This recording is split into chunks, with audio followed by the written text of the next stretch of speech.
decision to defer really appeared to pay off pretty handsomely for the get a turnover, and then you come back in the second half and have a chance to kind of get some separation. What was your thought process behind that decision? Well, I just figured that that's what they were going to do anyway. So then there, if we won it, then we could assure, we knew what we were going to have, type of deal. Nothing really, just, I mean, because to be honest with you, I don't think it matters a great deal. But, I knew it'd be a tough game. I knew it'd be a hot game, and it always is here. I get a kick out of it. Some places in the traditional SEC think they're hot, but Texas A&M's real hot, and so I just figured it'd be good to get the ball second half. Talked a lot about focus and confidence last game. I mean, did you feel like your team, an inexperienced team in this environment, really stepped up this week? We took a step. I thought we got a ways to go, but we took a step. Was that Will Rogers' best performance this season? Yeah, probably. What made it so successful tonight? I think the guys around him, I thought they protected him pretty good. I see they have him down for 3 sacks. We only gave up 2. One of them should have never happened, but I thought we protected him pretty good. I thought receivers got better at making plays. What do you think that Will, just in his own right, specifically needs to improve on moving forward? I think just continue to elevate and adjust to the players around him and what they're going to do, which is tough because it's a moving target. And I think he did a better job of mastering some things as far as being aware of the backside, being aware of their leverage, being aware of their numbers, and not forcing plays into bad looks, type of thing. How big was it for you guys to come in here on the road and get a win over a good ranked opponent? It's good. I mean, it's always good. Heck, it's always good to win in Kyle Field, and I've done it more than most people have. So it's awesome to win in Kyle Field. Kyle Field's one of the greatest.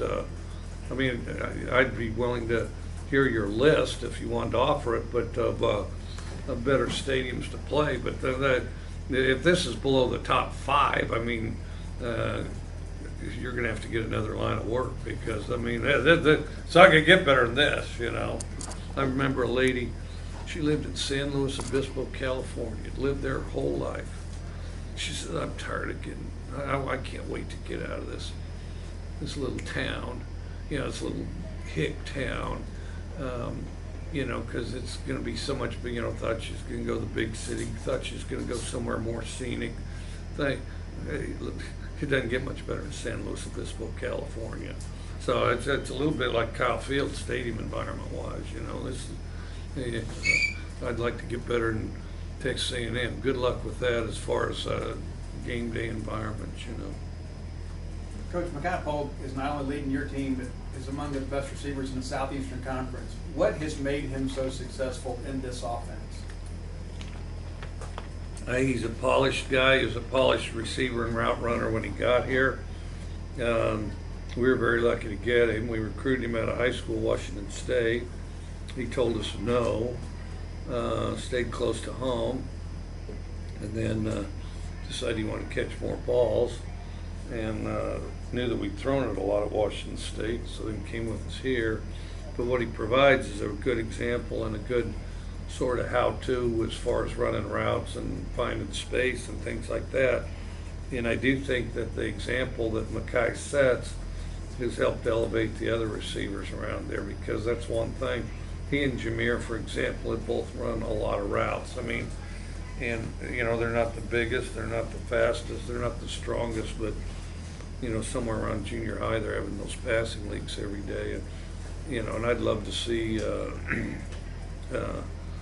whole Southeast get those 7-on-7 leagues going, and then I think there'd be a ton of receivers in there because we have really talented guys, we have really fast guys.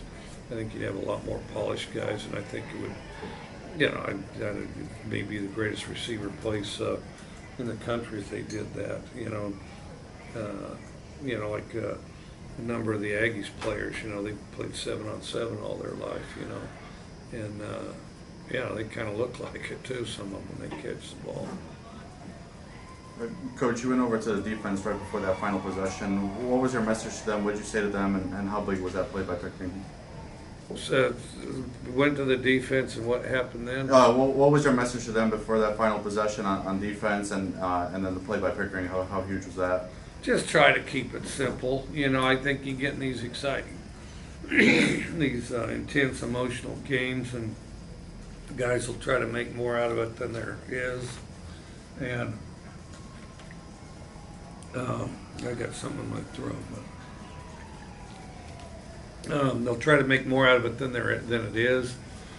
And you know, if you can settle everybody down and they just take it kind of one play at a time. I mean, I know that's easier said than done, but just kind of unify the group attention and focus a little bit. I think it helps you, you know, just do routine basic things instead of a bunch of people running around frantically.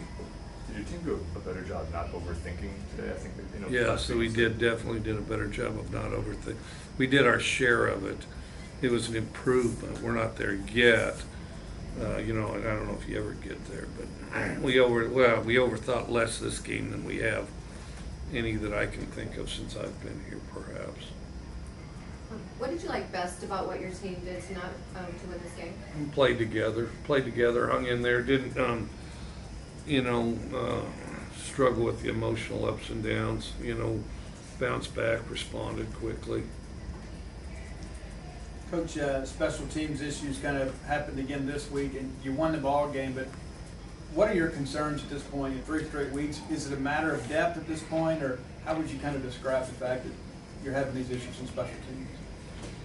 I don't, you know, I think we just got to work through it.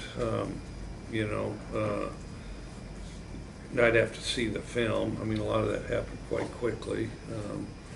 You know, if we can kick the ball through the uprights in practice, we got to be able to do it during the game because same uprights, same everything. I don't know. I just have to see it on film. I mean, there were some penalties, so I don't know what that looked like. You guys see it before I do, and you have a TV set sometimes. I don't know. I thought we should have kicked it in the end zone one time. We didn't. I don't. I can't remember all of them, to be honest with you. Punted it pretty good once or twice. That one guy punted it a mile. Yeah. Coming into this game, back-to-back losses, I mean, do you think there was a little extra motivation to get a win going into the bye week? Yeah, maybe. I felt like we should have won those last 2 games too, and you know, and to be honest with you, even though I didn't think we played as well as we can, I thought we played well enough to win. We just didn't win, you know. Was the 2-minute drill before halftime, was that about as best as you've seen this offense click 5 plays in the 5 yards? The last part of the sentence said, click what? Was it the best you've seen this offense maybe click this season? It was 5 plays, 75 yards, and a touchdown.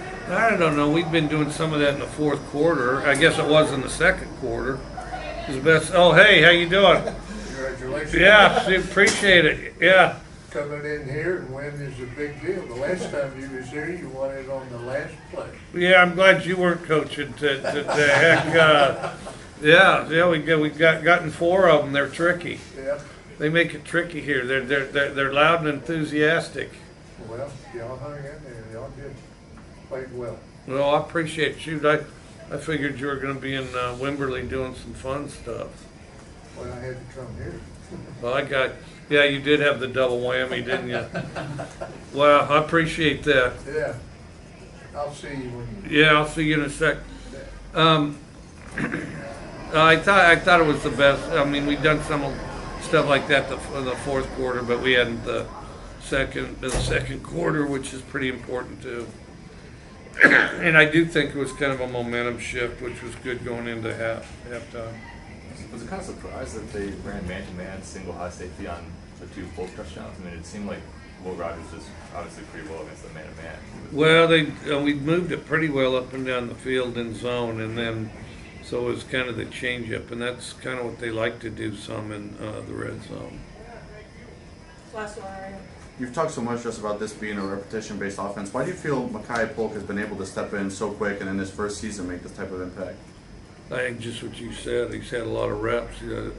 I don't, other than maybe Jameer, he's had more reps running routes and catching balls, than anybody else on the team. I mean, it didn't just start when he got here, like in the off season, nothing like that. It started somewhere around 7th, 8th grade, as they have all those passing leagues which go year round, and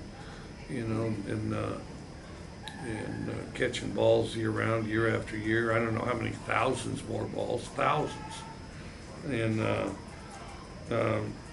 I think this would be a very conservative number. But let's say then the average guy, they've cut 3,000 more balls. Let's say just the average guy, they've cut 3,000 more. Well, I think there's a huge value to that. Anybody that wants to get passing leagues going in Mississippi, you'll have all the help I can offer. Anyway, thanks. Thanks, Coach. Thank you.